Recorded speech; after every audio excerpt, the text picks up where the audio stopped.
Welcome to Discover Indie Film. I'm Jeff Howard, and I'm on Zoom right now with Joel Benjamin. Hey, Joel. Hey, Jeff. So, Joel is on this podcast because you made a film. I'm calling it a film. Why am I qualifying off the bat? Max Q is your piece, your film. It was at Film Invasion Los Angeles in 2025, which we held in June. And it's an immersive short, as we call it. Immersive covers AR, VR, MR, 360. It's funny, all the little initials. But it basically means it's a film that one watches on an immersive headset. And you took home the Grand Jury Award for Best Immersive Short because Max Q is just absolutely excellent. It's fantastic. It's fantastic quality, great storytelling. I probably don't have to tell you that a lot of the immersive shorts that get submitted to us are kind of nifty with no story. Yeah. And you had some great filmmaking instincts with this, and honestly, I hope this comes across as the compliment I intended to, which is like I could picture this being a ride at Disneyland. Well, yeah. I mean, the whole point was we wanted to make a roller coaster ride. Like that was the goal from the start.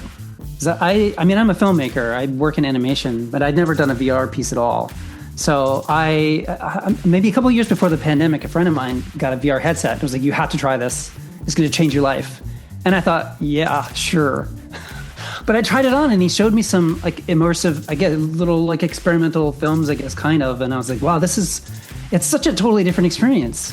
So you're sitting in the theater watching a film with people, and that is a like theatrical experience. But there is something sort of, it's still removed. Like you're an audience member.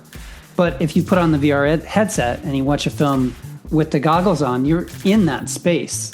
And so it feels completely different. And I was really excited about trying to tell a story that way. And right. Yeah. And it gives you different tools. Yeah. Very different tools because, as a filmmaker, you use close-ups and angles and editing to draw attention to what you need. And in this, because your viewer can look around a space, you probably, right, you face one of your new challenges in this medium is like, okay, we have to both control the audience attention, but also allow them multiple choices. You hit it right off. Like that is exactly the biggest challenge. And I was at a film festival in Athens, Ohio, a number of years ago, and I was there with a different film. And I remember one of the jurors kind of having an argument with one of the younger filmmakers there about VR. And this guy, the juror, was sort of like your classic curmudgeon-y old like film historian type who had a very sort of limited view of what film could be. And he was saying that VR is not filmmaking because of those things, because filmmaking is cinematography, is telling the audience where to look with light and with sound and with composition. And I remember sitting there thinking, yeah, but a really good VR filmmaker could do all of those things, and it could be harder. So in a way, it's somebody that they have to be even better to make it work. And I remember that moment as a moment when I started thinking, I don't know, I kind of want to try this challenge. It seemed like a really good way to kind of stretch your filmmaking tools. And that was really the hardest thing. I imagine so. Yeah. And it is the curmudgeon angle. Yeah. This is the most trite thing to say, but it's just like the people who said, oh, you don't need sound. Oh, you don't need color. Like to say, I am sure there are filmmakers, even the Oscar winners who love to shoot in IMAX and whatnot. And I'm sure they would say, no, I would love to be able to project on all the walls, like it is, it's absolutely filmmaking and storytelling. Yeah. I completely reject the curmudgeon argument. Well, I get where he's coming from, and I think like it's just different. VR is definitely not better or worse. It's just a totally different way of telling a story. You're still using light, you're still using sound and movement and blocking to try and get the audience to look where you want them to. It's just harder because if there's something interesting happening off to the left, they're going to look over there and not where you want them to. Yeah, And and harder, but also more expansive, right? And yeah, once you're working with these tools, you find out, oh, I've got tools in this toolbox that that Scorsese doesn't have, right? Like that I don't have on, I guess I'll call it 2D. Like sure. you just don't have that tool. Whereas, I know we'll get into it further, but I've had the pleasure of talking to, I think you might be the third or fourth immersive filmmaker that Oh, I've gotten great. to talk to on the podcast. And some people use, I guess like you're able to, like, if the audience looks in a certain direction, you can use that as a trigger to start to continue the story and things. And I mean, come on, that's really cool stuff. Yeah, and I think that if I ever did another VR piece, that would be something I would take advantage of. And I didn't really with Max Q, just because I'd never done a VR film before, and it was an experiment. And so there were a lot of those tools that you're talking about that I kind of regret not taking advantage of more. I mean, we did little things, but mostly with sound, like bumping up certain sound effects or key sounds if the viewer is looking in a certain direction. But mostly, it's pretty uninteractive. This film is. Right, right, right. The viewer.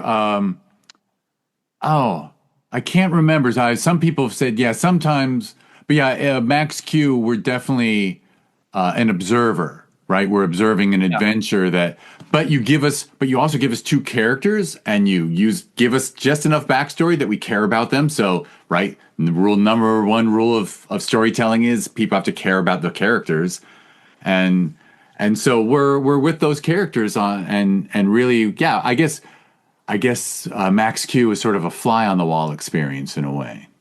Yeah, and it's weird for that feeling is strange for some viewers. I mean, it's fun to watch people using the headset and to sort of like observe them watching the film, because some people immediately put their hands in front of their face to see if they have hands, or like look down to see if they have legs.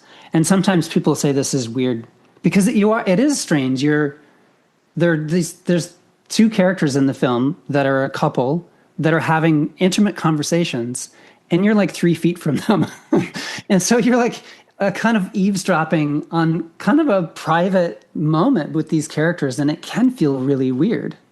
Well, what is very cool about it is you are reminding me of how it almost begins. Yeah, we begin with them and those two characters, that couple, and learning about them. And then when the adventure begins, then the other stuff kind of kicks in. But at least I honestly think that's probably one of the great things about Max Q is that it's a gentler entree into immersive. Whereas, if you start off, I mean, we've had, music videos and other things too. And that's just like, boom, let's go. And like, in a way, Max Q is a really great introduction for someone who isn't used to a VR headset, because it gently brings us in and then hits us with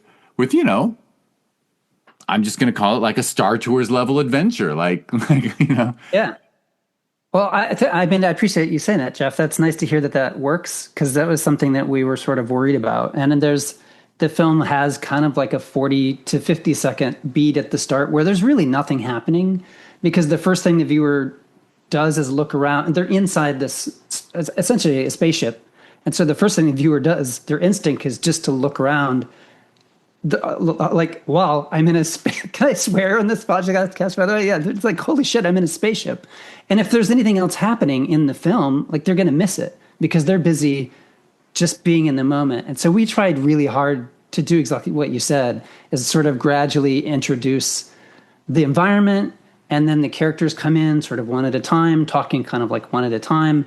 And then eventually the adventure begins. And hopefully by then, people have spent enough time looking around in the ship that it's okay that they're focusing on the more interesting stuff outside the windows. Exactly. Yeah. Because, you certainly did not, you did not snooze on the cool, we're allowed to curse on here, the cool shit that one gets to see out the windows. Like, very, very, it's a very complete universe you created. The funny thing is with with 2D film, we always talk about world building. Very frequently, we talk about world building. And Lord knows, it's basically an animated short, right? It's an animated Yeah. film, which animation always involves world building. But when you're world building in the immersive world, you're actually building a 3D world with depth and range and yeah. So, but before we, I do have questions about other Yeah. decisions you made. But why don't we jump into your personal path first before we Sure. really dive in more? So, when did you discover filmmaking? Were you a creative kid and always playing with cameras, or what was Yeah.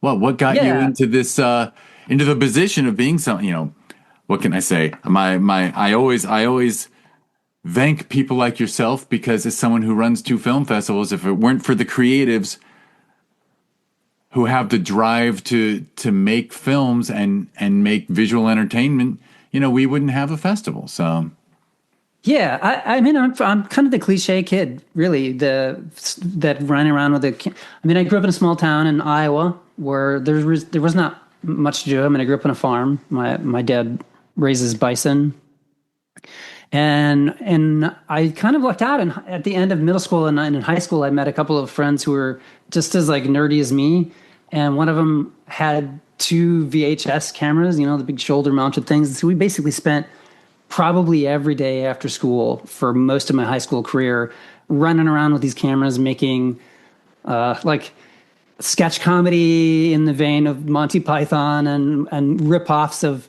sci-fi movies. We made lots of like fake alien clones. And then when I got to college, I was actually a music major because my whole family is music. But I realized really quickly I'm not that interested in the competition of music. Musicians are very competitive. And so I transferred colleges. I came to Chicago to SAIC and kind of lucked out and got into animation. And there's not really competition in animation. So I sort of like loved I mean, it's so friendly. The filmmaking community is so giving and sharing knowledge and supportive of each other. For the most part, there are exceptions, but yeah, I just sort of lucked into it. I mean, I always loved doing it and never really thought about it as a career. But I mean, I teach. I'm a full-time teacher teaching film and animation. And I'm doing that because I'm not interested in the studio system. And maybe, again, it's this competition thing. Like, I'm not interested in competing for jobs or like trying to raise money. It's just not interesting to me. But yeah. honestly, I applaud that decision because yeah, actually, if a person, I look, no shade, is that what you say, against people whose goal is to conquer Hollywood No, no, of course not. but Yeah. but I think I'm with you on that personally. Heck, that's why I'm a festival runner because that focuses on independent work because if it's about creativity and art, well, Hollywood is 99% commerce and competition and literally levying and honestly smashing the creative spirit is sometimes, the smartest decision to make. Like, Yeah. commercially, it's funny. As much as I don't like that system, I also kind of respect it. I'm like, look, it's hard enough for us to run a nonprofit that runs 2 film festivals. I can imagine if my job was to make sure everyone employed at the studio continue getting paychecks, I would probably have to make those awful decisions too. Yeah. I don't see them as evil. I just see it as, Right. so when you tell me, you said, the idea of slugging it out as you got your degree in animation, and I'm sure you made some pretty great stuff, and you could have tried the Hollywood path and probably been pretty satisfied at times. But teaching is another great thing to do, and it allows you. And I have to say, I always say this because it's quite a few teachers I get to talk to now and then who teach at film schools, and I just love that you all prove that silly old maxim wrong that those who can't do teach. Because actually, I think that particularly in film, we get so many really wonderful films from film school professors and teachers because you don't have to see film as what handles food and board. Yeah, yeah. So That's a you good, get to, yeah, so when yeah, you yeah. create, you get to truly create because you're like, hey, I can use my summer break to create something I want to, and it's not like, oh, I have to make ends. You know what I mean? It's Yeah. you've given yourself artistic freedom in a way with this career choice. Yeah, I was talking with a pretty well-known Hollywood animation director recently, and he said that that comment about like those who can't do teach, and it is really frustrating because like all of my colleagues are people who are teaching because they chose it as a career, not because they failed at filmmaking. We're doing it because we fucking love teaching. We love sharing that knowledge and the community, and because I'm the type of film that I'm interested in making is not the type of film that's going to make money. So it's like if there's a sort of trade-off or like a if there's something that's a silver lining about it, it's just that we're not making films that are going to make money, but it's not because we can't. It's because that's Right. not the type of film that we want to make. Exactly. It's a choice. It's a conscious choice. And teaching is incredibly rewarding. Yeah. Yeah. I think you talked to Mike Smith not that long ago. He's another Chicago film. I know him pretty well.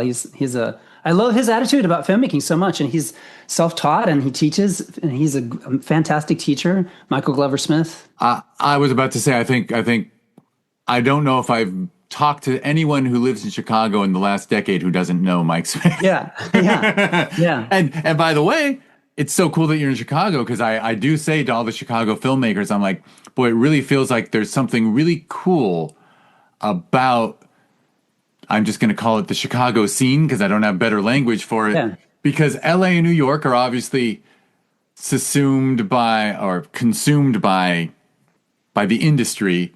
And Chicago is a major, major city and full of artists. But from theater to stage to screen, I feel like there's the people in Chicago are like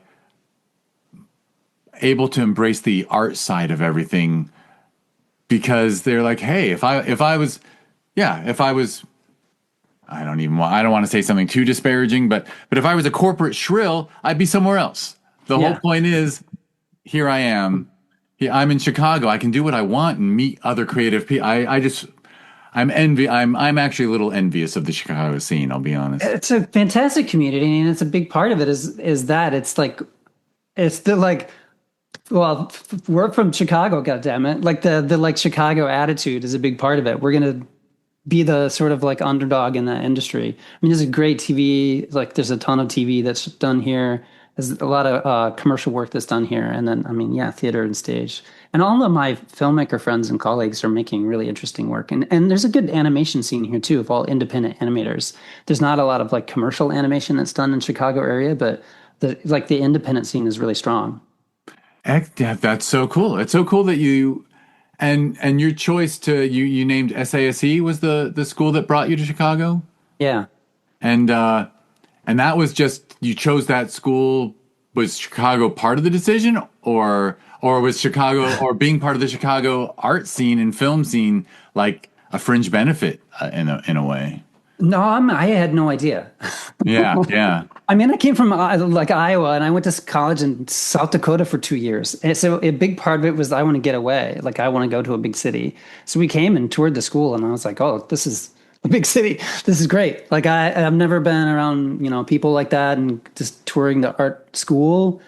I'd never been around people who just sort of were like me naturally, like interested in the same sorts of things. So that it was really that. It wasn't. I had no idea what the Chicago scene was like at all at that time. Right, right. And I guess I failed to ask because you came up playing with VHS and whatnot. At what did inspire the focus on animation? Were you also always a kid who drew a lot and things, or Yeah, I drew a what little drew you bit. to it? I took a 3D class when I was in high school at my local community college, and it would have been in 1998 or 99, and I just loved it. It was great, and I kind of wanted to keep doing that. And the school that I was at before, there was nothing there. There was no film, no animation, and I just wanted to figure out how I could keep playing with that. I love the troubleshooting side of filmmaking. I love solving problems. Like I love the puzzles and the like figuring out logistically how to make things work. And animation is kind of like, especially digital animation, computer animation, is kind of all that. And so I really like that side of it. And I just sort of stuck with it because I'm one of those weird people who can intuit software pretty well. Like I can figure out kind of any program, but I'm interested in it for the art making as opposed to just like, I mean, there's usually the like tech nerd guy who isn't creative, and then the like creative art people who are not able to like run a computer. I'm like a weird mix that I can do kind of both, and that fit perfectly with CG animation. For sure. And honestly, the funny thing is with coding, I played a little bit with coding when I was younger, and I have to admit, like, it's actually can be quite creative. You know what I mean? Like there is a bridge, but yeah. So I get it. So you just saw animation as you got to use your engineering mind and your creative mind in unison, which must have. Yeah, I understand the appeal of that.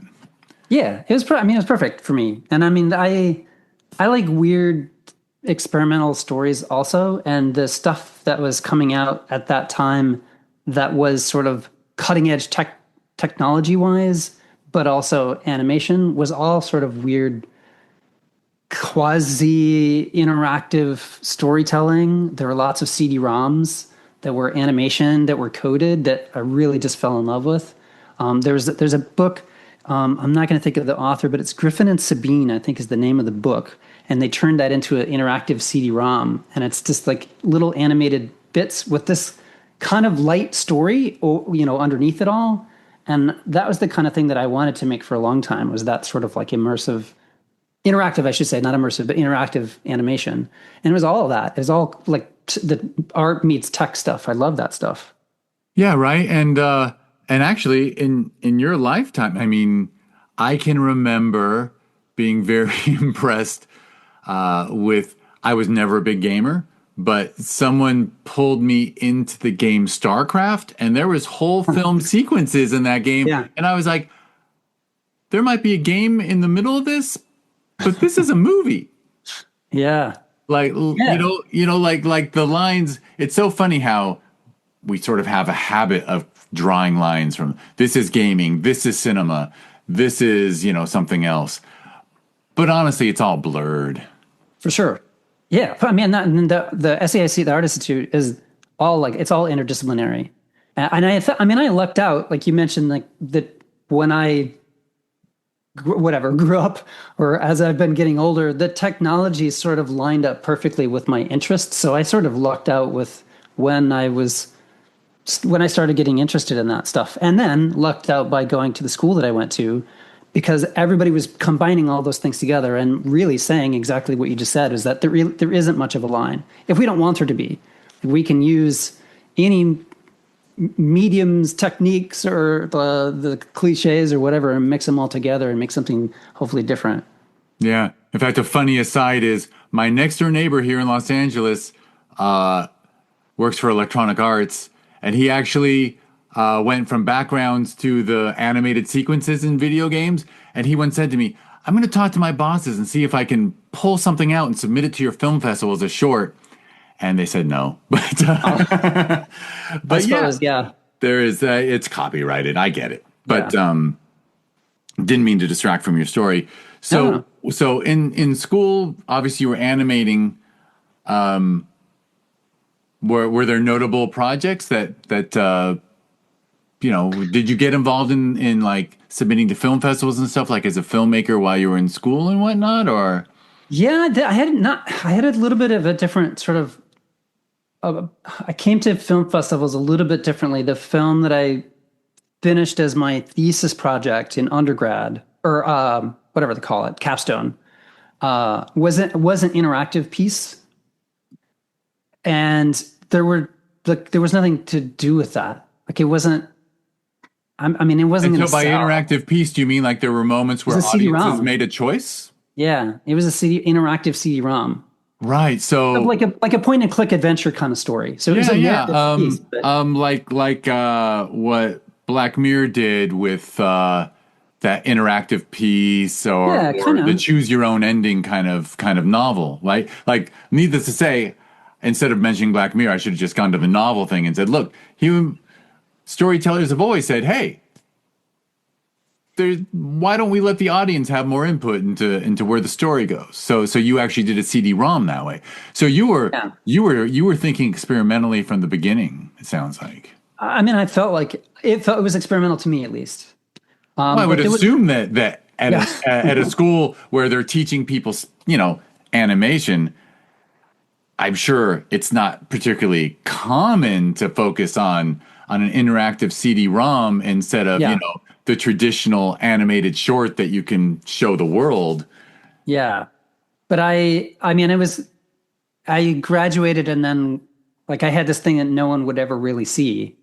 So I actually turned it into a single channel film, and it screened in a couple of festivals, but it was terrible. Like it was a bad film, so it didn't like go anywhere. Because once you remove the interactivity, it wasn't what it was meant to be. Yeah, but I mean, it was also just a bad film. Okay, Yeah, you're so allowed. Yeah, yeah, filmmakers yeah, tend to be hard on themselves, but I will take yeah. your word for it. And I didn't do much until I mean after I graduated, and then I was trying to like find work and make money and then a living, and I eventually. I mean, there's a long story here where I was working on a film for something like 2 or 3 years. It was going to be an animated feature, but I lost 2 hard drives and I lost every single thing, like every single thing. My backup drive and my regular drive failed in the same week. So I didn't do anything for a couple of years after that. And I was freelancing as a motion graphics artist and learning After Effects and digital computer animating solely in the computer. And at some point I was like, maybe I could make a film like that. And so I made a film that was based on a fairy tale that was also not a great film, but it did okay. Like it went to a couple festivals. Like it screened at least some places. And that was enough to sort of say, okay, I like that world. Like there's especially small indie fests that have a really good mix of selection. That's not all like big budget commercial pieces, but pieces that are made by artists and independents. And that was kind of, I don't know, maybe mid 2000s. And that was the start of like, okay, that's the world that I really like to live in, is this film festival world. And so I started making hopefully better films and getting into more festivals. Well, and that's very, and that's yeah. You discovered that community that would actually That's it. respond to and respect creativity, which it's not a given, right? No. No, and I mean, I tell my students all the time, it's like you can make a film and post it on Vimeo, and you might get whatever. Let's say you get 5,000, 10,000 people view it. It's going to still feel really empty. Like it doesn't really matter if you have 5,000 people that supposedly watch your film online. If you get no response, if there's no interaction at all, it just doesn't feel like anything. And the first time that I was able to see a film of mine with an audience at a film festival and then talk to people afterwards, and it wasn't like, 500 people were waiting in line to talk to me. It wasn't not, it was like a couple of people came and afterwards said like, oh, I really loved your film. That was like, holy shit. I'm like tingling with excitement. Like, wow, thanks. I spent so much time making this animation. Like I appreciate having somebody like, just say to my face, I liked your film. And that's it. Like that community and being around people who are excited about film and nerding out about film in the same way that you are. Like there's nothing like that. So There really isn't. There really isn't. Yeah. you can thank the creatives all you want, but we need people like you who are running festivals that can bring people together, because it is really important. Thank you. And it is. And well, look, I have the same emotional need as you in a way, because when I see something, I'm like, oh, people need to see this. Like I Oh, want, sure, yeah. right? Like I always use the campfire analogy, and that, human beings, I think we're just kind of built to share stories around a campfire at the end of our day. And so whether it's whether it's a film like yours or a short or a feature, I mean, when you see something great, you start telling friends, hey, you've got to see this, because you want to share it and discuss it. And that is what's special about a film festival, is it brings so many people together in a room watching something. Oh, and I mean, particularly films that get an emotional reaction, right? Like whether it's laughter or fear, jump scares or tears. Like, I mean, when you feel the emotion in a theater, like it's really a special shared experience, and it really is about the power of the medium, about the power of film. The experience. Experience is the right word. I mean, it is the experience. Yeah. And you're in, and you mentioned that people seeing, and also in your case as an animator, holy moly, like how long does it Yeah. I'm about to get into the time, the amount Yeah. of time it takes to make a 5-minute animated short versus a 5-minute comedy sketch that someone might shoot and submit to a film festival. It's pretty insane, the difference in the Yeah. ratios of time to screen time. Yeah. I mean, you can sort of expect two questions by anybody to an animator, and the first one is always, how long did that take you? Because everybody has a kind of vague idea that animation is slow. But I mean, yeah, I mean, Max Q, which is 17 minutes, that took about 3 years. Most of that was like full on production. I mean, the sound at the end, figuring out sound in VR was a little bit of a challenge, but most of it was just like animating and creating assets. And I mean, VR is totally different, but because I mean, we could like go off on that conversation, but Yeah. Well, do you want to jump back to so you had the wonderful experience. What's going on? what? Oh my gosh. Stop. A Chevy ad popped up on a browser window. I might type a note to remove that, although maybe we can go with it. Karina, my podcast producer, often goes, "Nah, the little things are fun." So anyway, I was about to say that you could have had. Yeah, you had so you had that festival experience and that was great. Yeah. But were you already teaching by then, or you were about to go into it? I guess Because what I don't yes, I know was is teaching. because you talked about freelance and some other stuff, but I don't know when you actually made that decision to teach animation.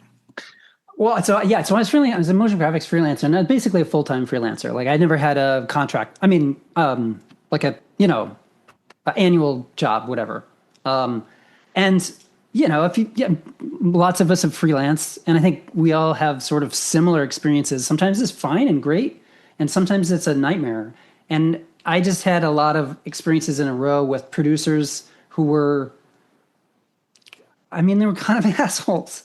And I just really was getting burnt out because the whole idea is, oh, well, freelance, you can say no whenever you want, but you can't, not really, because you say no and then the next time they're going to ask somebody else, or you say no and you don't know when your next gig is going to come. So you basically say yes to everything. It's a grind. And I heard about a teaching opportunity to teach 3D, to teach Maya, and I applied, and I had been working on a film when I applied, and I showed that as part of my application.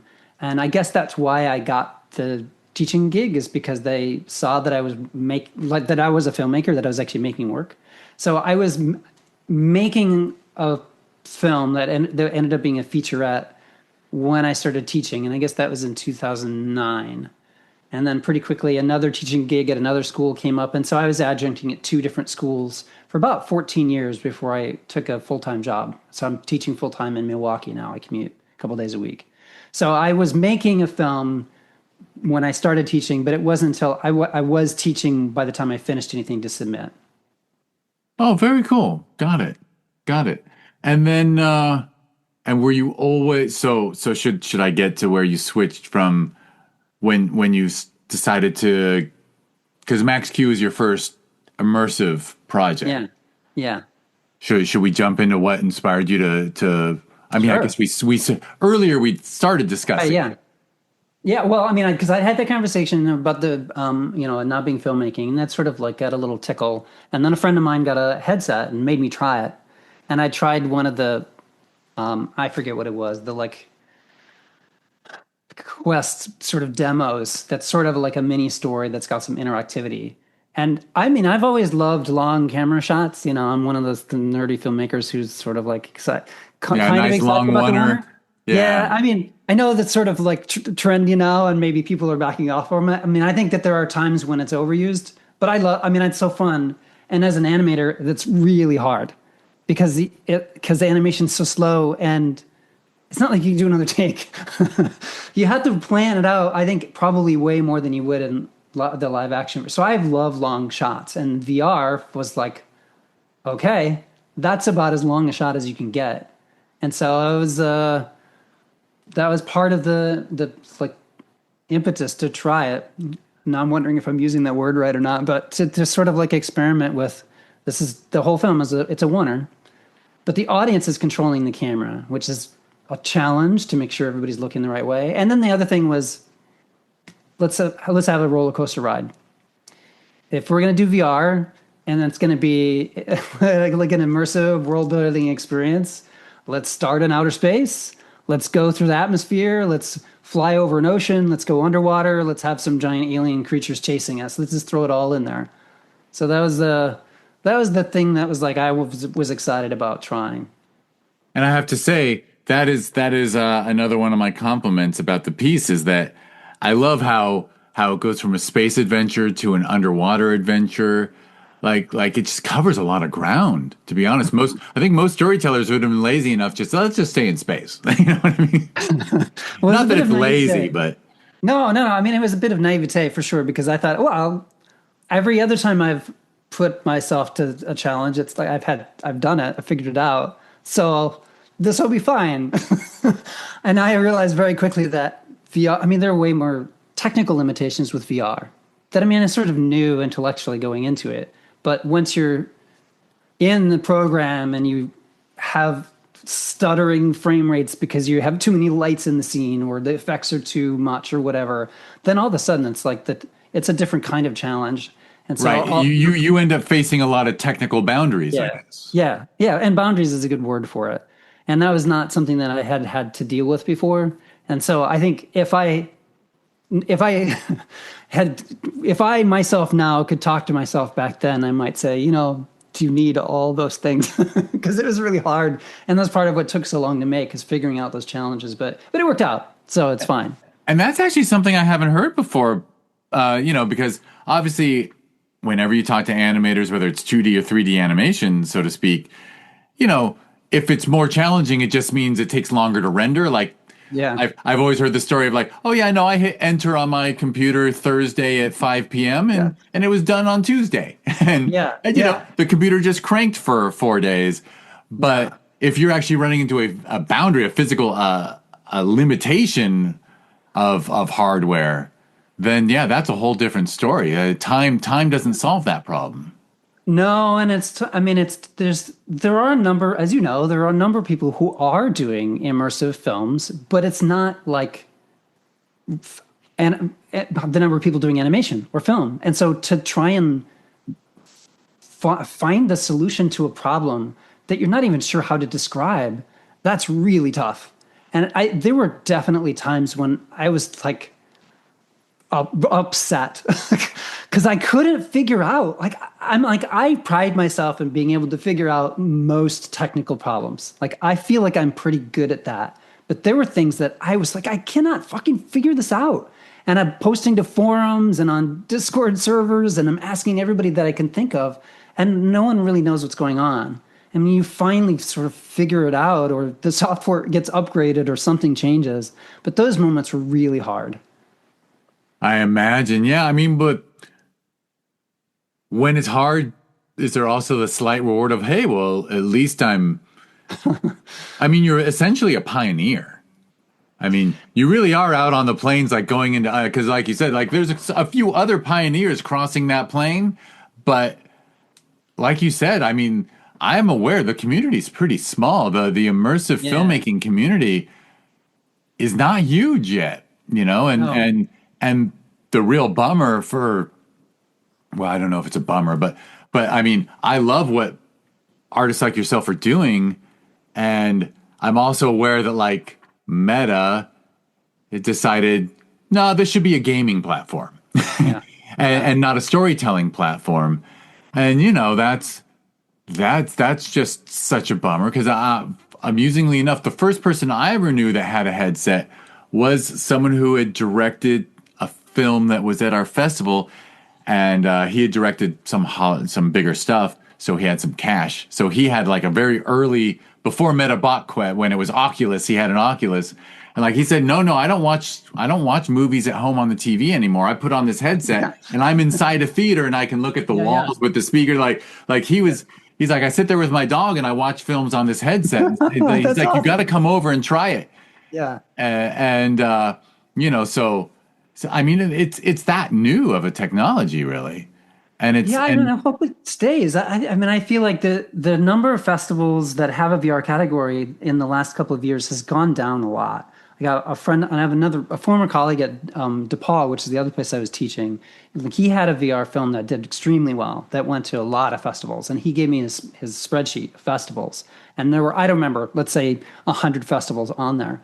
Out of that 100, there were like 20 that still had VR categories. All of the rest of them had like dropped it. And the pandemic took its toll for sure, because people didn't want to go and put a mask on their face, right? Because germs. And so I think it never really picked up from there. And I don't know that right in this moment, it's like, I don't think it's upswinging. I think it's at a little bit of a low plateau. So I'm hoping that it kind of comes back up. But I don't know, have you felt like you've had more submissions? Like how many years have you done the immersive category? I think this is only year. Well, we do 2 festivals a year, so this is going to be our 4th festival. But yeah, we've only been doing it for 2 years. And I admit there are, the challenges are so different. And honestly, like part of me is like hoping that, okay, so I'm a dinosaur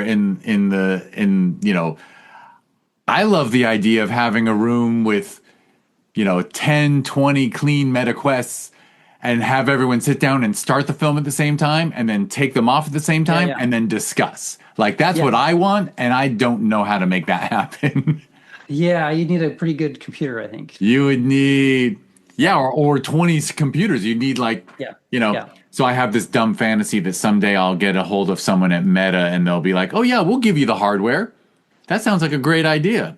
Because of course to them, it's not even a rounding error, those computers. Well, no, and I imagine they probably have a bunch of leftovers because their like metaverse seems like it didn't do what they thought it was going to do. It didn't. So they probably have like hardware. But that is right. One of the like I've even said to some other immersive filmmakers, I'm like, is there, does it make sense to like just, like have a group Zoom or like have everyone who has a MetaQuest at home will say, okay, everyone watch it Friday at 8 p.m. And then Friday at 8:30, we're all going to hop on a Zoom and have a shared film festival type discussion about it. But, it's hard to corral cats. Yeah. I went to a fest at Carnegie Mellon in Pittsburgh, Sona, an immersive storytelling festival, I think. And they had a room that had probably 25 headsets. Wow. Everybody just sort of quietly came in, and like you were ushered to a station, you put on headphones and your headset. So it was sort of like isolated, and everybody was just watching. You could kind of pick on the, I think there were probably quests. You could pick which film you wanted to watch, and you could watch as many as you wanted. And then you take the headset off, and it's this room full of people who are all doing the same thing. And that was the first time that I'd seen anything like that. And it was pretty cool, but it was still, everybody's watching something different. Because there are, a dozen films people could watch. And I might watch, 6 of them in one sitting, and the person next to me might be watching the other 6. So it's still not a shared experience, but it was close. It was not far off. That is getting close. I mean, the funny thing is I'm enjoying talking to you because you shared how rewarding it was that experience of discussing your film after a festival screening. And that's why, like in my head, I'm like, boy, if we had like 20 headsets somehow, what I would want to do is have start times like 1 p.m. this film starts. Yeah. And you actually have to, reserve a spot. Or the funny thing is, I always think in terms of making it free, but I realize if you make people pay like $5, then they'll show up on time. Oh yeah, right. but Yeah, yeah. but but literally like get 20 people starting at the same time in a room where, so we'll do watch for 20 minutes, discuss for 40 minutes, and then 2 p.m. starts, and then you start with another 20 people.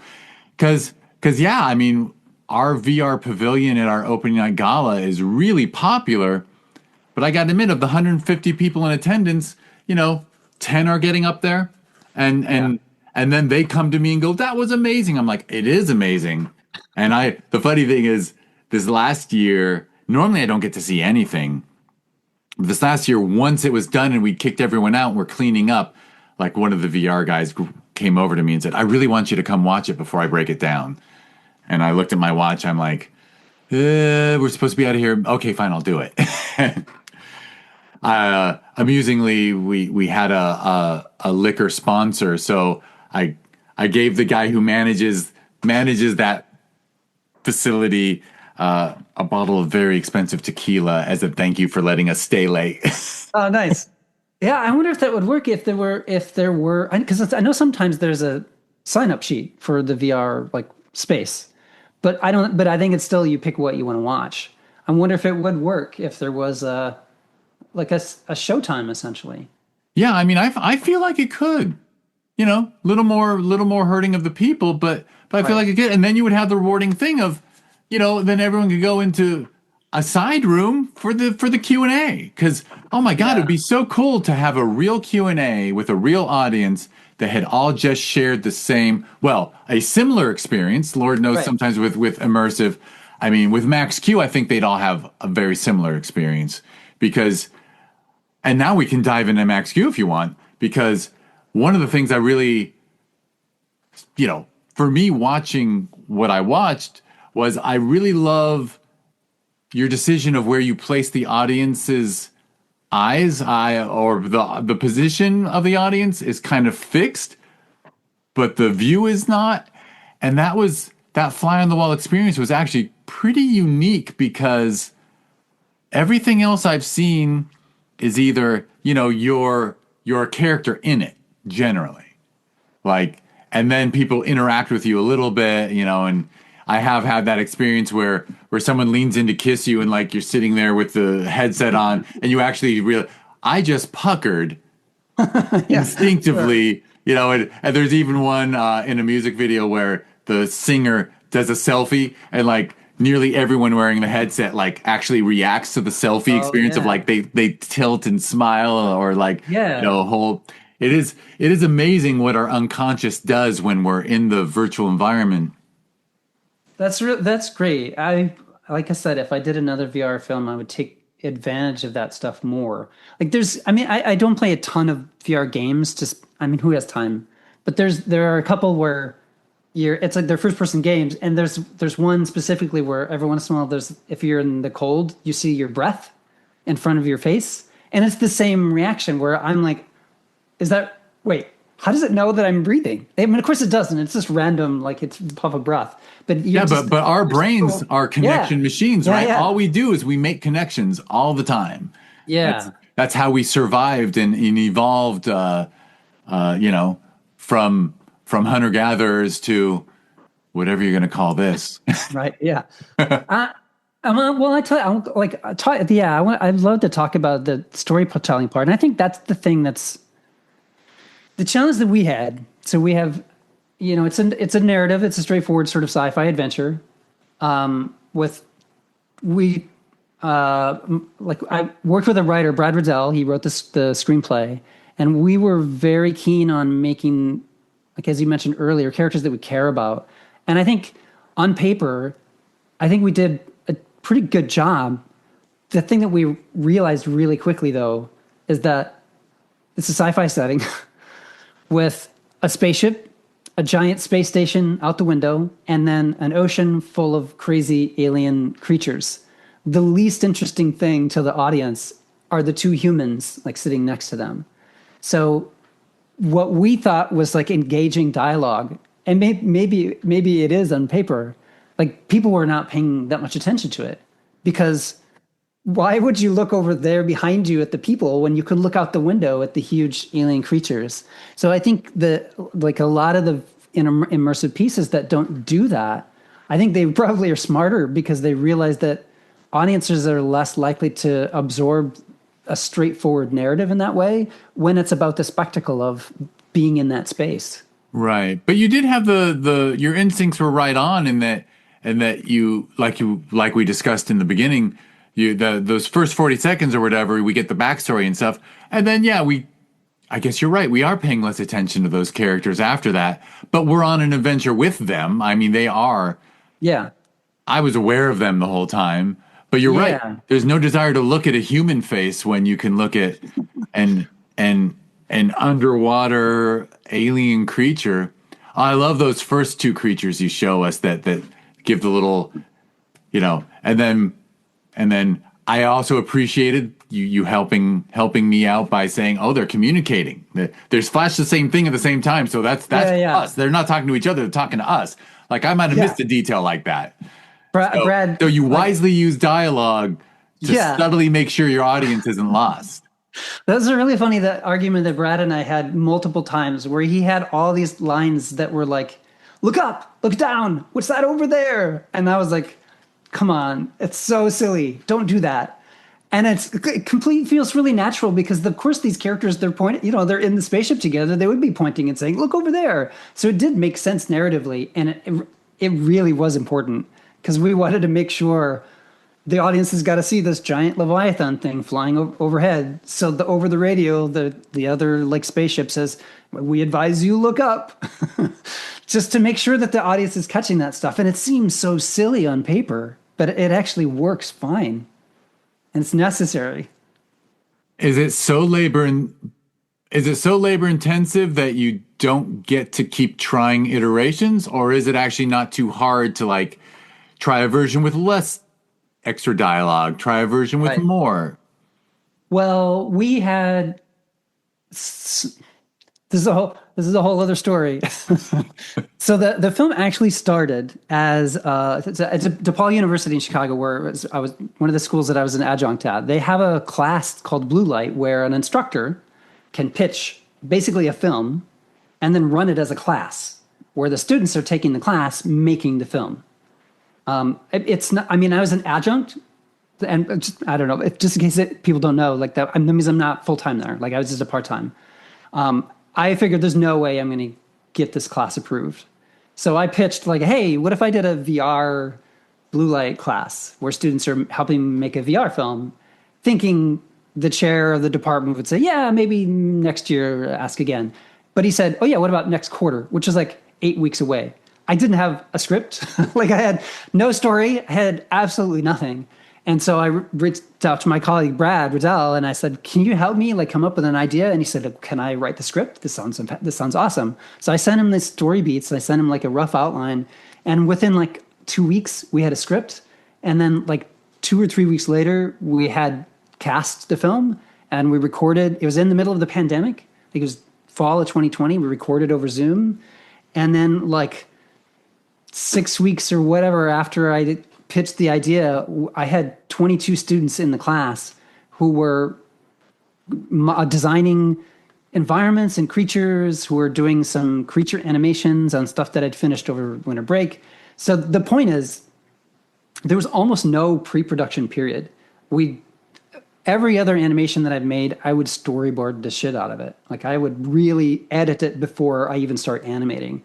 I would make sure that the timing is spot on. I would get everything edited perfectly. And we didn't have the time to do that with this film.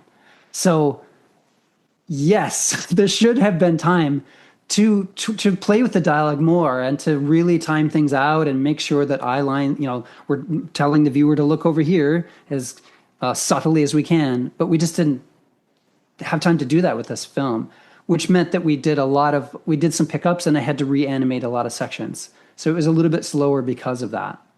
Oh, it slowed you down, even though you're not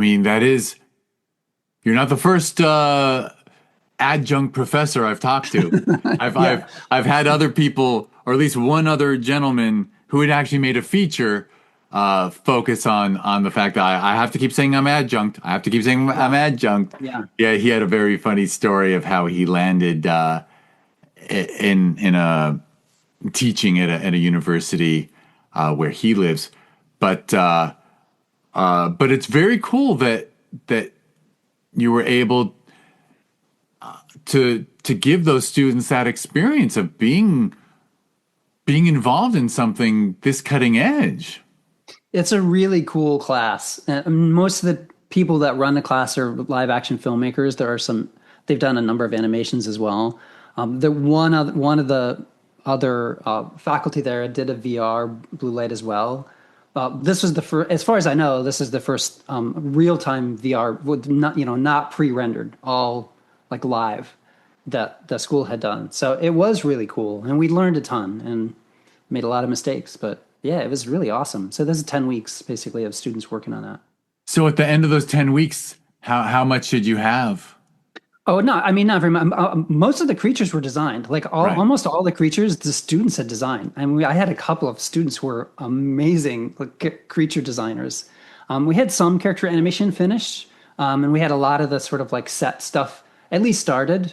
And then the next, whatever, 2.5 years was mostly me working on it. And we were able to get a little bit of money to hire a couple animators one summer to work for a few weeks.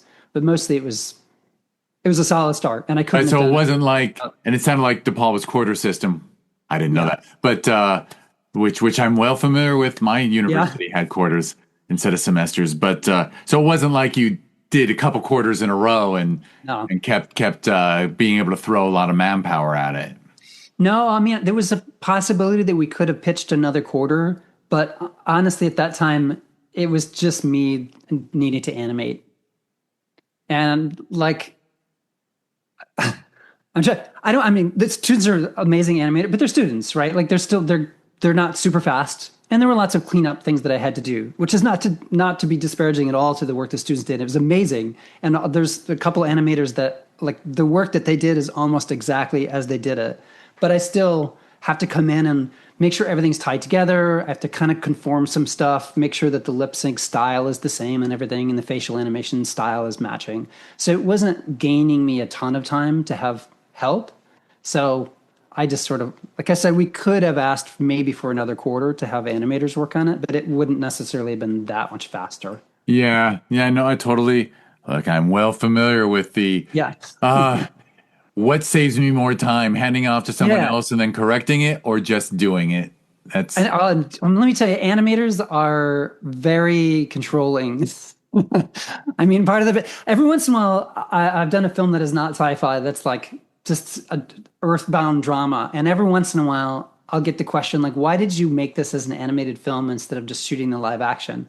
And I hate that question. It's so irritating because it implies that the best way to tell a straightforward narrative is live action, and I don't think that that's true. I don't think that it's better or worse either way. It's different. But the part of my answer is always because I can control every pixel on the screen. You can cast a film with actors that you want, and you can get costumes made that look like you want, and you can find a set that looks like you want. But in animation, I can like give them a plastic surgery. I can make them look totally different. I can make the environments unrealistic or light it however I want to. And when it comes to the way that the characters move and animate, it's the same thing. Like we're very particular about all of those little details. So yeah, having somebody help sometimes is amazing, but I can't help but like get my fingers in there and tweak things anyway. So it's not necessarily faster.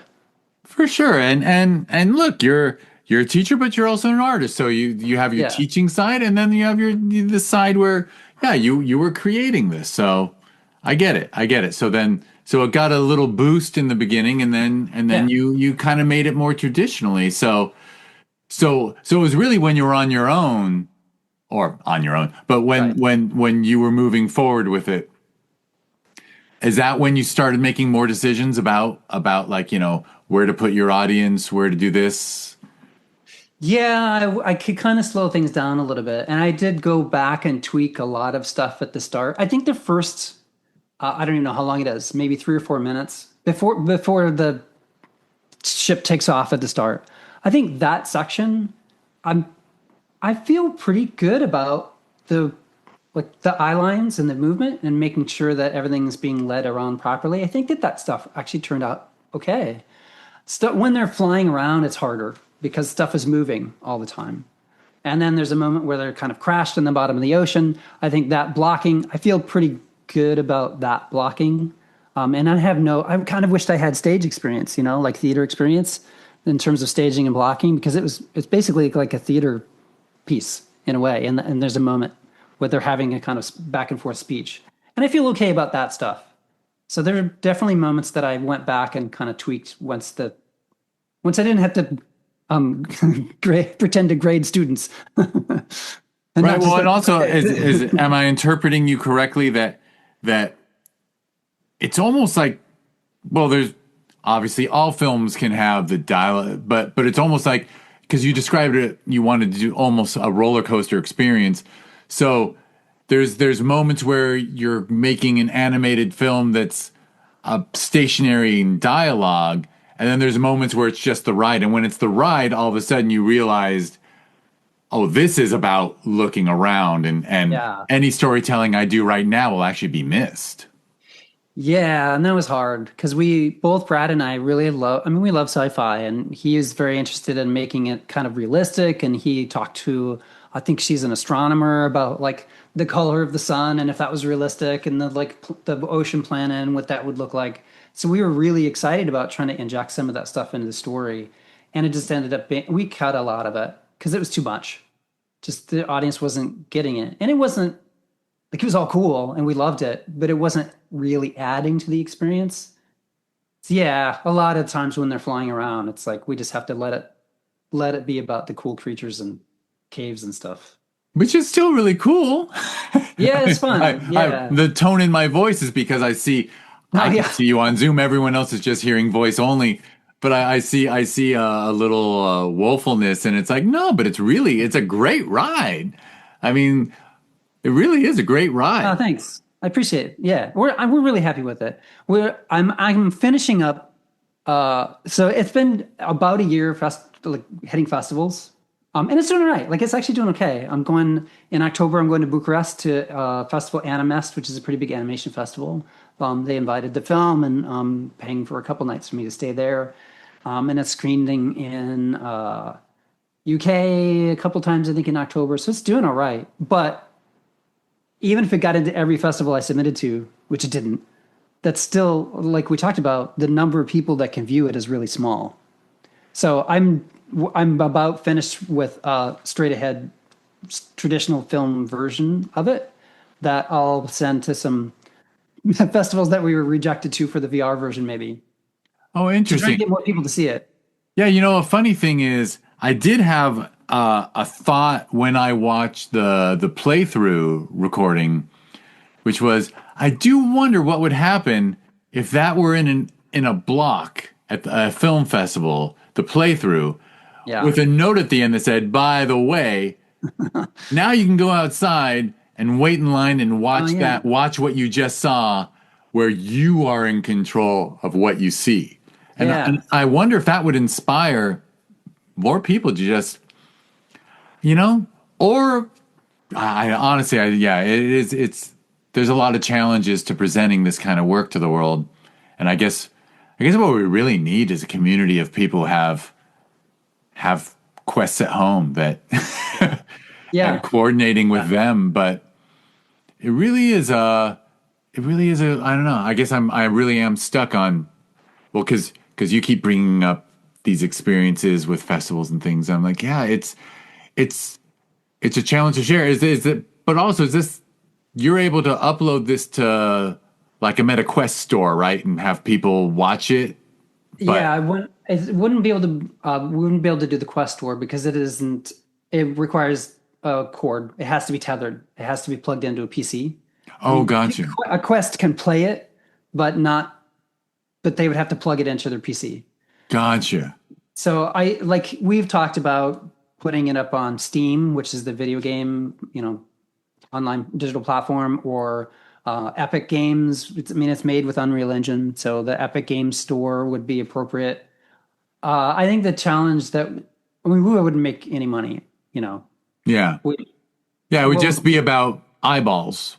Exactly, and that would be it. Yeah, we could put like $5 or whatever. I have no idea how to price a VR like short film. I have no idea, but the Steam would probably take half of that, or the Epic Store would probably take half of that. We'd probably have a lot of returns because the way the returns policy works is that if you've played a game for less than whatever, half an hour, you can return it. Well, it's a 17-minute film. And I've heard that from other VR makers, which is that they have a kind of, there's like a kind of shitty community of people who will buy it, watch it, and then return it because they didn't play it for half an hour or whatever. So I think we're hesitant to do something like that, but I think that that's the best way. Right, and there's not a platform where, well, doesn't Vimeo, do Vimeo and YouTube have an immersive, I thought Vimeo had an immersive ability, but I don't know if it's enough for what you need. I think that, I don't think I've ever figured it out. I think you're right. Yeah, they have a 360 button, but right. But as you just reminded me, it's funny how quickly I forget. I mean, when we get these immersive submissions, it's always on Andy Cochran. Like, he has like a prepared thing. Like, can it just play on the Quest? Does it need a PC? Right. Does it need like there's no universal platform. Yeah, and that's a challenge. Yeah. And stupid Meta and Apple don't exactly want to be best friends on anything. Well, nobody does. Yeah. Yeah. So yeah, it's like, it's funny because I know someone who works at Apple, and I was like, I wonder if we could get a bunch of I'm forgetting Apple Visions or whatever it is. Right. And then Andy was like, no, this stuff won't play on it. Right. Yeah, that's another big part of the challenge is that, let's say, 5 out of 100 people have a headset. Well, they might all be totally different ones and incompatible. So that's also a challenge. Yeah. A lot of challenges, but is it, but it's still really fun to have made something in a pioneering medium in spite of the limitations, right? I mean, for sure. And I this last weekend in my college, there was a open studios, and I finally got I brought in my OPC and like set up my VR headset. And so people could just come into the studio and like see what everybody's doing, like what all the faculty's doing. There's some like workshops that people could do on editing and lighting and some stop motion. And it's all film and animation. And there were a number of people that came in and watched at least part of the VR film. And I was sort of reminded, oh yeah, it was the film festival experience, essentially. Like, I was reminded that people get excited especially if they've never done VR before. There's a young woman that put the headset on and she didn't stop giggling for like 5 minutes because it's so different. And that was one of those moments where I went, oh yeah, I guess this was worth it. This was worth the 3 years of sitting at my computer animating, because people do enjoy watching a VR film. I feel good about it. Yeah, it is. I'm very appreciative that you are a person who does want an audience. That, every once in a while I tell somebody, I make my thing and I don't care if anyone sees it. And I'm like, how can you not care? I care if people see it. I don't believe it either. Nonsense. I care. If I like your work, that's, it's funny because for me, the funny thing about the festival experience is people come, we'll sell out a 95-seat theater on occasion. And I'm like, it's so cool. And then I think to myself, oh, there's the people in the other two theaters aren't, because we run on 3 screens at once. I'm like, it's still not enough. It's funny. I guess I'm greedy for the shared viewing experience, because it really, that's what makes it connect. Yeah. I maybe this is a totally different conversation, but I've also, like, as an animator, I'm lucky that I can submit to both animation festivals and live action festivals that have an animation category. So I think we're pretty lucky that we maybe have more opportunities. But I think often about the differences in the States versus in Europe, and especially with animation. Like I was surprised that Max Q is getting anywhere in Europe, because the animation scene is a lot more experimental than it is in the States. So and every time I've gone, which hasn't been like tons, but every time I've gone to a animation fest in Europe with a film, like the audience is completely different in the way that they react. And I like both worlds a lot, but I have a lot more luck in the States with like science fiction and a lot more luck overseas with my films that are more experimental. And maybe that's part of it is it's the audience that is there to see like a roller coaster ride versus the audience that's there to see a program of art films. But that's something that I also like too is having the opportunity to talk with both of those groups of people. The people that are like excited about nerdy sci-fi, but also the people that are like interested in the experimental experience side of it. So I feel really lucky about that too. Yeah, I know. I mean, obviously, yeah, there are cultural differences. In fact, this is silly of me, but is that a Fantastic Planet poster behind you?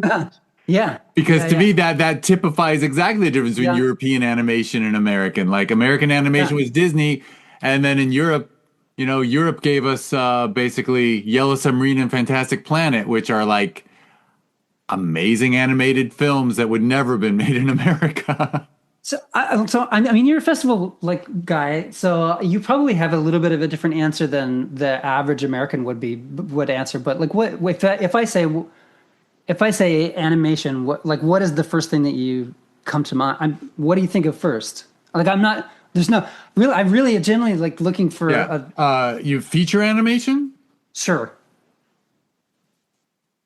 I mean, I don't it's mean Disney name one. Pixar. It's Disney, Yeah. Disney Pixar. It's the 300-pound gorilla, right? I mean, and by the way, I happen to be the proud dad of a college freshman right now. So Yeah. obviously, you know how many times I watch Moana? I mean, I have an 8-year-old. Yeah. I would. Moana I mean, and Frozen and this and that. yeah. Just So, the so singing, just do the animation is really singing. dominated by that.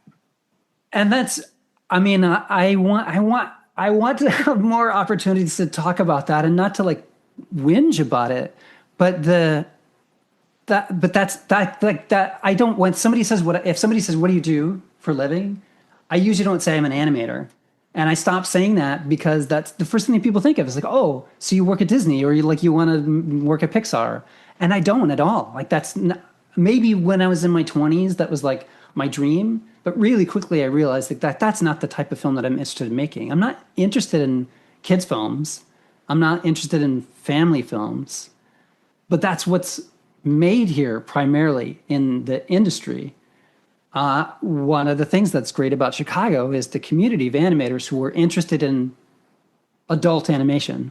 I don't mean like Yeah, no, I know what you mean. Yeah. porn, but like animation for adults. And as a medium, I think it has so much more potential than is realized generally in the States. And Europe has got, yeah, I mean, the four questions you'll ask me, that's one of my answers is that's a film that I think grown-ups who like are maybe interested in animation that haven't seen European animation before. Like that's a great, weird, like strange starter. And I love that world. And I wish there was more of that here. It's just that that's not the average American is going to take their kids to a Disney film because it's their kids, not because they want to see like a film. Yeah. Yeah. And like That's upsetting. well, obviously there was a factor that Pixar sort of made sure that the parents could enjoy the film too. Sure. But Yeah. I am hard pressed to think of a grown up targeted animation film from this country. I don't know I if mean, I they could do think of exist. one. Yeah, I mean, they do exist. There are a couple of independent animators that somehow are like making a living. Like Don Hertzfeldt is one. Um, he's just as like I don't know. Is he's got a great sense of humor and his writing is fantastic. And he has the way that I think the way that he works is he's making sort of episodic pieces that are part of a whole. So by the end, he has a feature, but he can still like release chunks of it as he's working. So it's not like he's working for 8 years and not releasing anything. And there are a few animators that are doing things like that. I mean, one of my friends and former colleagues and my old mentor, Chris Sullivan in Chicago, like he's finishing his second animated feature, which is all independent, and he's been working on it for something like 10 or 12 years. His last feature, I think he worked on for even longer. And this, I don't know that he's broken even with them. It's not a money thing, but I mean, it is very, very rare. It's rare, and interestingly, obviously my viewing is very limited by my career now. Oh, sure, of course. Yeah. I don't get to, honestly, the majority of what I watch is film festival submissions, but every once in a while we'll get a feature animation submitted, and guess where they're from? Disney or Asia. Pixar. Oh, yeah, right, sure. Yeah, yeah. I mean, even one that was written and directed by an American, but he was living in Tokyo and couldn't come out, but he made a wonderful, and it was, I mean, kids probably would have enjoyed it, but it definitely wasn't child oriented. Sure. And it was a good, it was probably about 70-75 minutes. But that's a feature length animation. Yeah. And that's the only one I can think of that's been submitted to us that was a feature. Sure. Not directed at kids. We get, stuff directed at kids. But this animator lives in Tokyo, and I think I know why. Yeah. Did you see Flo with the cat? I mean, it's not like it's not a kid's film, but it's very family friendly, but it is I think it's a good example of, and there's no dialogue. So it's got a cute cat in it, and it's all animals, but they don't talk. And I like that's a step. I mean, I really I like that filmmaker. He's an independent filmmaker. He's done 2 features basically by himself. I think Flo had a little bit of money, but I feel like if that can win the Oscar as a film that's not exactly a kid's film with no talking, then at least it's something. It's a good start, and it gives hope for the rest of us who are interested in that kind of. I mean, I'm working on a feature now that's right, the animated feature. Right. So you, as far as irons in the fire, besides more immersive VR type shorts, you're also working on an animated feature? Yeah, I've got an absurdist short that I'm finishing now. That's sort of like if Monty Python were mixed up with Brothers Quay, like weird stop motion in it. And so I'm finishing that. It's about done, and I'm storyboarding out. I have a script that I've finished of a feature, and I'm storyboarding it now, and it'll be 3D animation. Well, make sure to use your alumni discount because It'll be like 10 years by the time I'm finished with it. No, but also the absurdist short.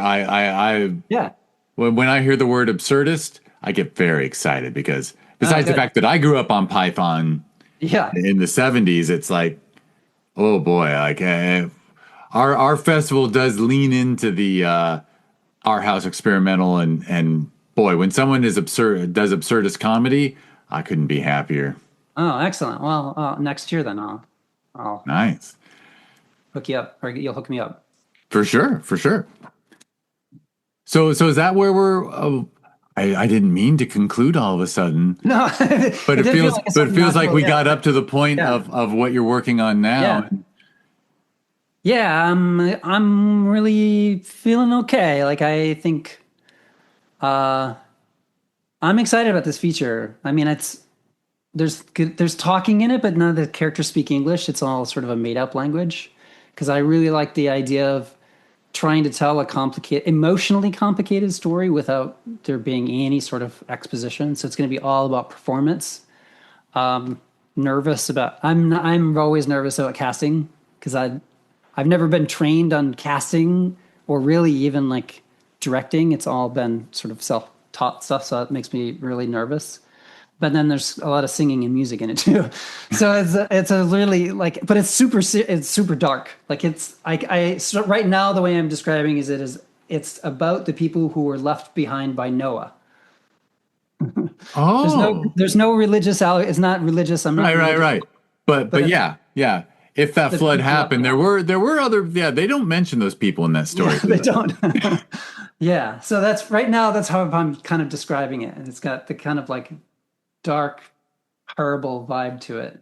Nice. Well, also, hey, you're in Chicago, and you know some other filmmakers who cast things, and boy, the talent pool there.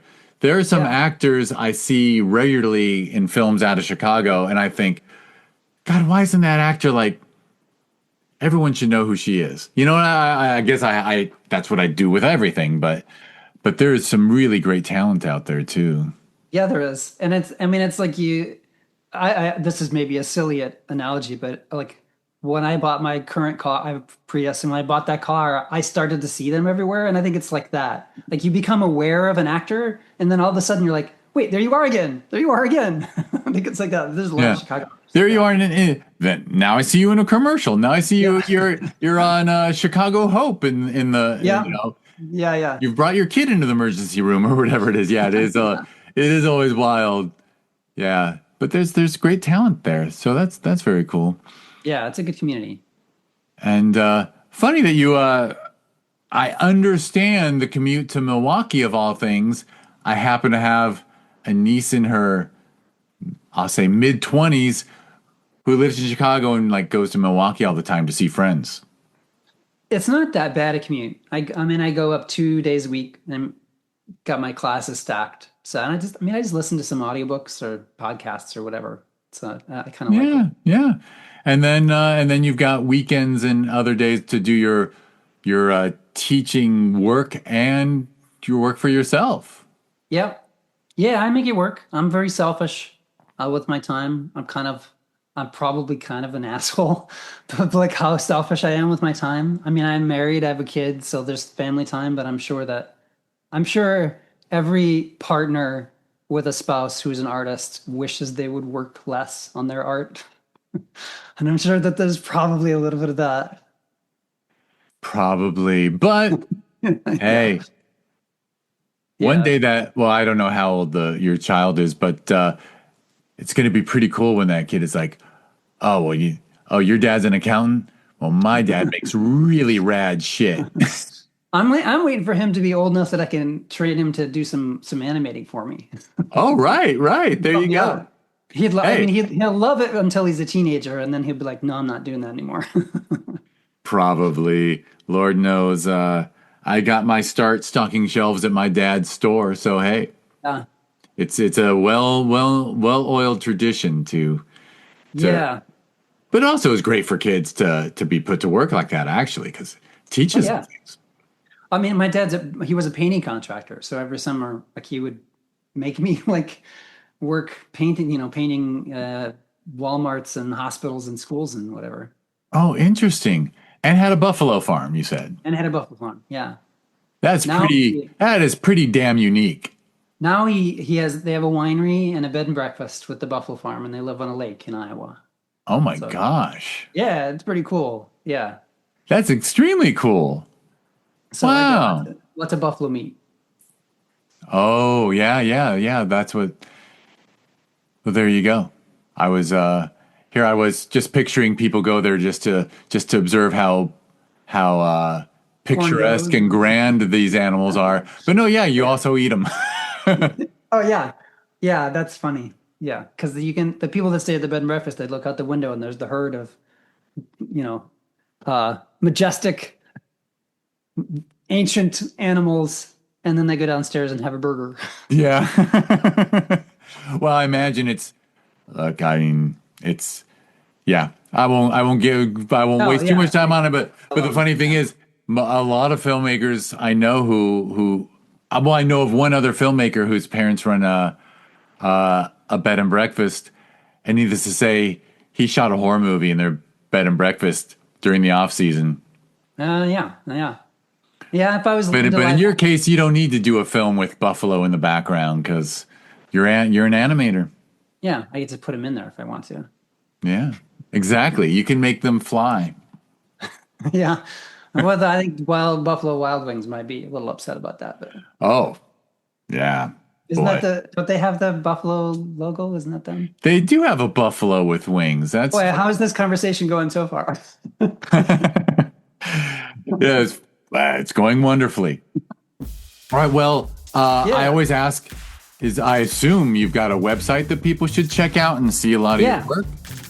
How should it? Well, so my company it's Electric Beard. So it's just electricbeard.com. It's one word.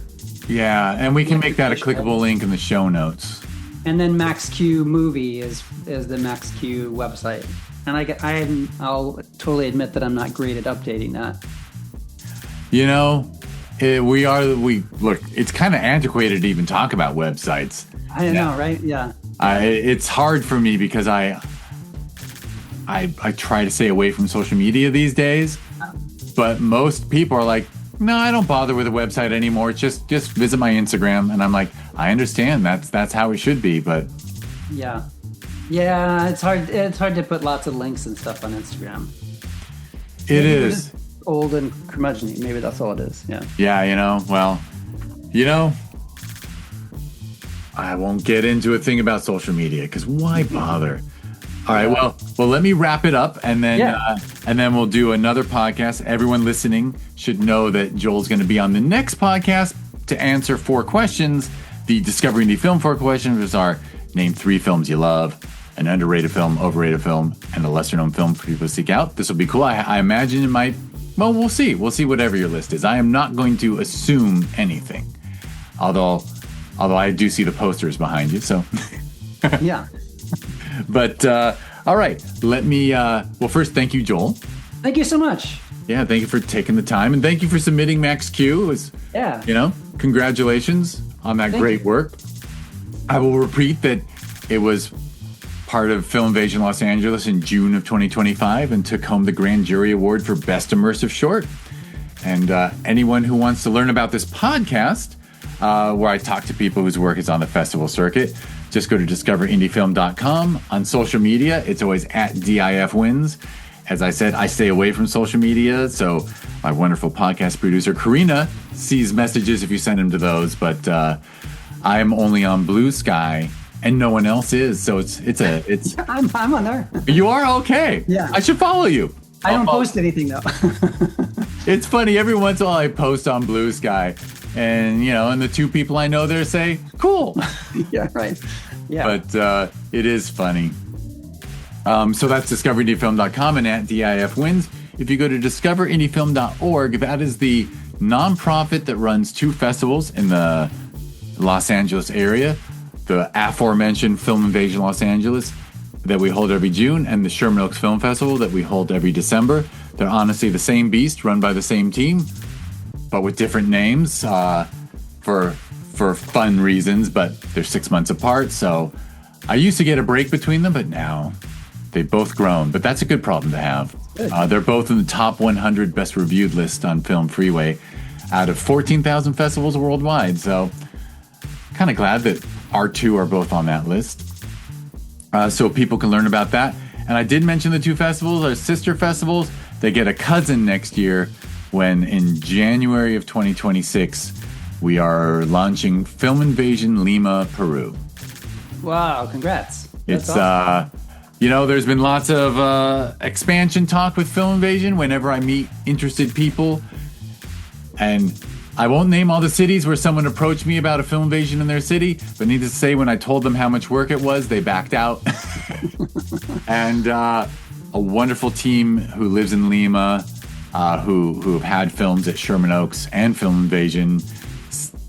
They were up in Sherman Oaks at the film festival and said to me, God, we wish we had a community like this in Lima of indie filmmakers. And I'm like, there could be one if you want to. And they embraced it. So we're going to have a festival in South America next year. Wow, that's really exciting. It's awesome. Fun. Yeah, it's cool. All right, well, that's my wrap up. Thank you again, Joel. Thank you so much. This is fun. Thank you so much. Yeah, and thank you everyone for listening, and go to Joel's website and figure out a way to get a view of Max Q and Joel's work, because I'm telling you, if you don't like it, you can find me on Blue Sky and argue with me, because I will debate you. All right. Thank you, Joel. Thank you. And thank you everyone for listening.